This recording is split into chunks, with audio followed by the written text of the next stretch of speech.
Guys, so I've waited a little bit. Now these are finished. I don't want to touch them again. I'm just going to be setting them aside.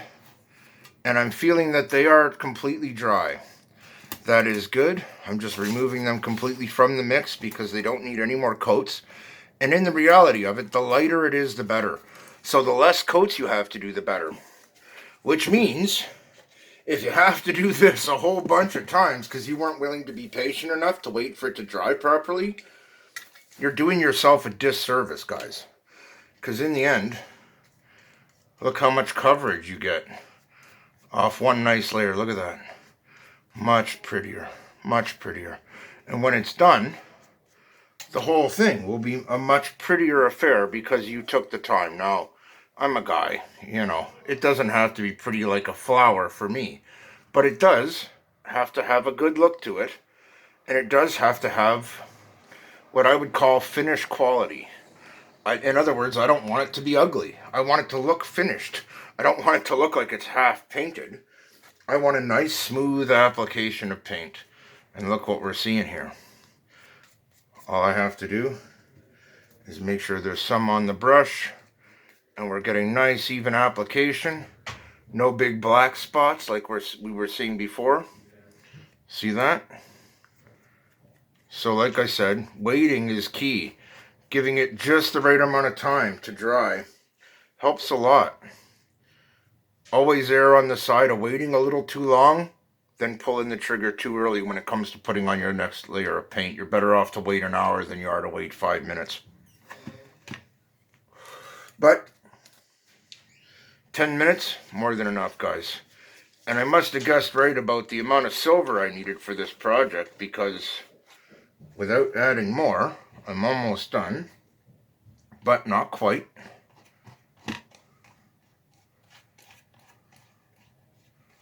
Now I can see the wing is going to need a bit more, but it's alright. I'm just going to flip it here. And you can see these lines I was talking about. Now, there are some ways you could get rid of those. So let's talk about those. One of those is not to set it anywhere where it's going to be leaning up against anything. Well, that's pretty tough to do, and painters have been struggling with that particular thing forever. And I like to deal with it like this. So,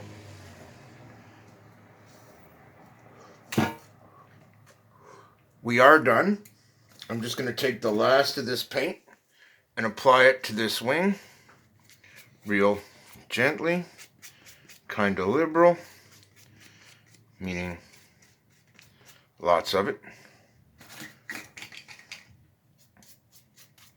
Basically just trying to put every bit of paint that I have left onto it. Not so much.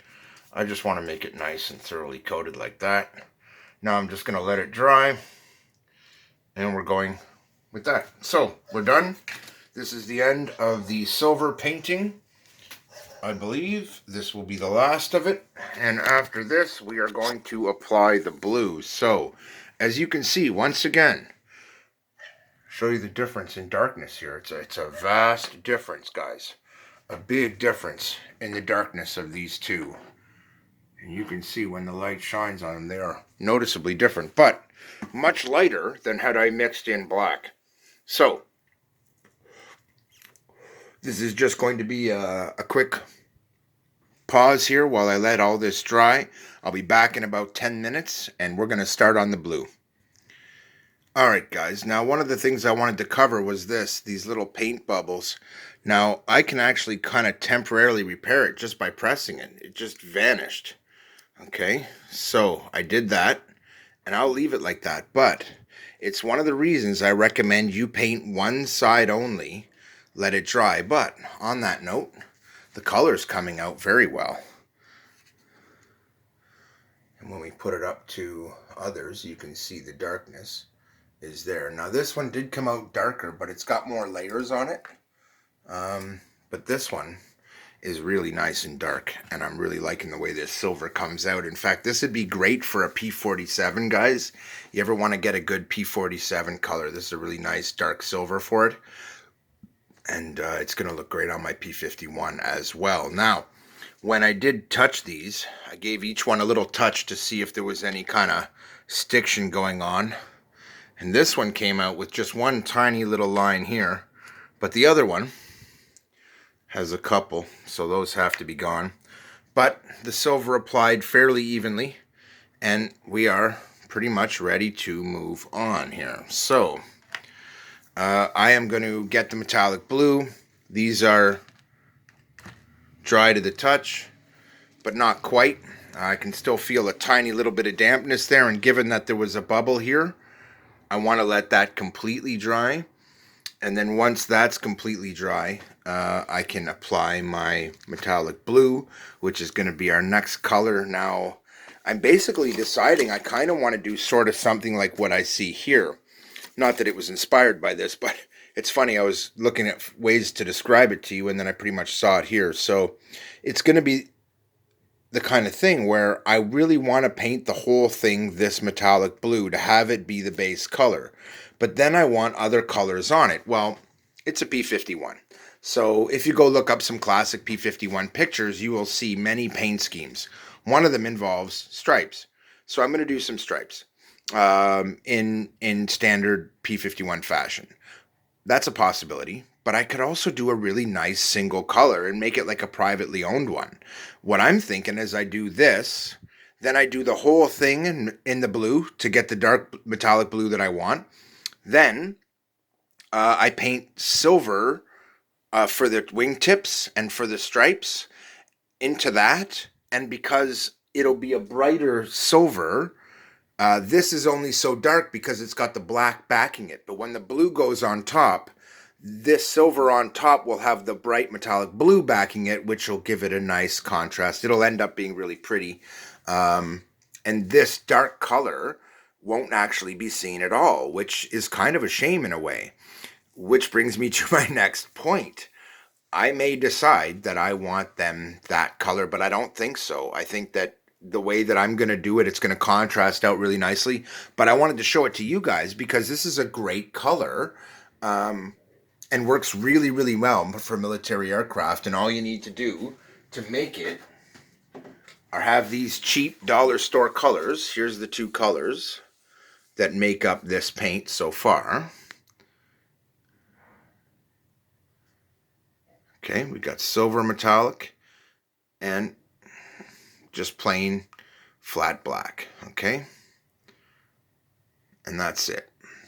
So the next color we're going to put on is this guy.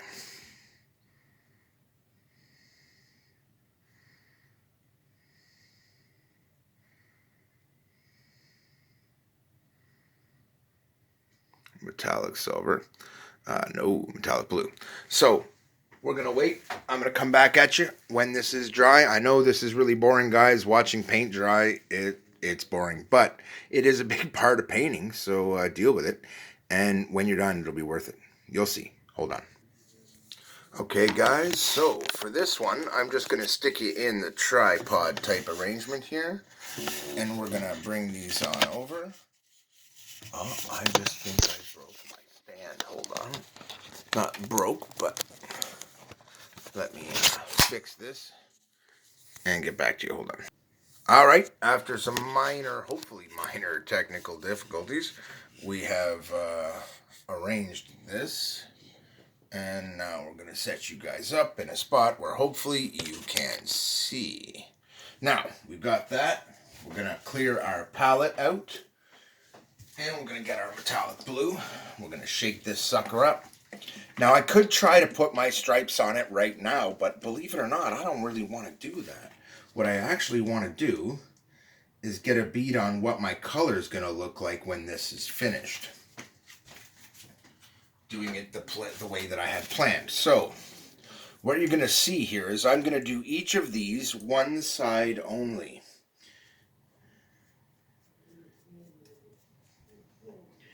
And it doesn't matter if I get full and complete coverage. Don't even try.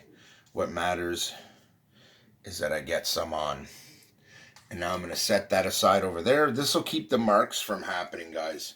But it does mean if you go with a real thin layer, guys, you'll find you have a lot less wait time for your drawing. So I highly recommend that this is the way you go. And just quickly, You can start with a lot on it if you go at the tip and then just draw it down. You can put quite a bit of paint on your brush in the first go of it, but then try and really get it all spread out evenly and make your first coat fairly even. And really, you want every coat to be nice and even, guys. So I'm going to do this, and you can already see this is going to be a fairly dark overall color, even though the original color was lighter, and that is what we want. What I'm seeing from this color is actually nice. I like it.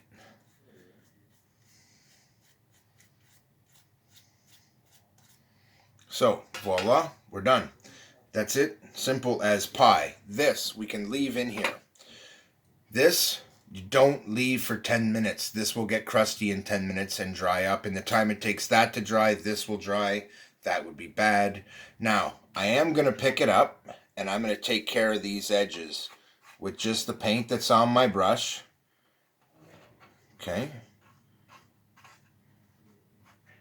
Make them kind of nice. Now I'm going to come along here and touch this up as best I can, trying to touch it with my fingers as little as possible, guys. Okay, that's done. Now I'm going to bring over the other one, and I'm going to give it exactly the same treatment. I'm actually just going to run this one off camera because where it's sitting, it'll be awkward for me to do it any other way. Let me bring it over here so you guys can see. I'm just going to go across, try and get those edges, get them nice. Oh, that's rough. Get them nice and neatly covered. And at this point, I'm just trying to make it an even coat, nothing thick. If it shows through, it shows through kind of a thing. Don't even sweat that stuff. Just let it be as it is. Do your first coat however it comes out. And look at the color on my finger. This is not that bright a color. This is already a fairly dark metallic blue, which is nice. When I'm done, this will be a beautiful little airplane, I think. But as much as you might be tempted while you're doing your sides, don't touch that back line. Don't touch any of this backside if you can help it, because you're only going to make it worse for yourself when you set it down. So I like to make it like this. So I do one side, leave the other side completely, and then just paint the edges with the extra that's on your brush. Like this.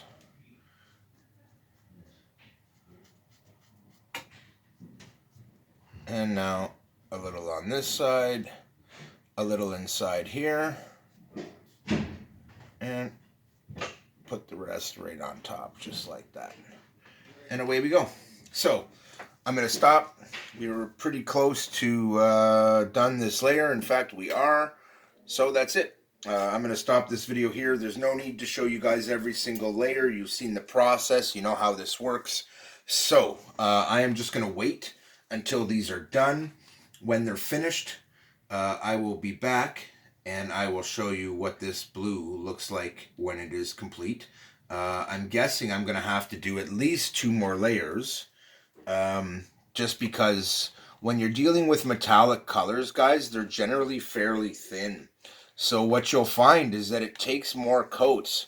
Now I can try and go back at it right away, but you see what happens. You really don't get any traction. You're not making progress. What you need to do is just let it dry. So that's what we're going to do. And I will show you guys when this is done. This is going to be the kind of custom color that would be really nice on a Corsair. You'll see in the light it's a really nice metallic blue, but from a distance it's darker. It's actually a really nice color for a scale warbird type color, or for, say, a Spitfire.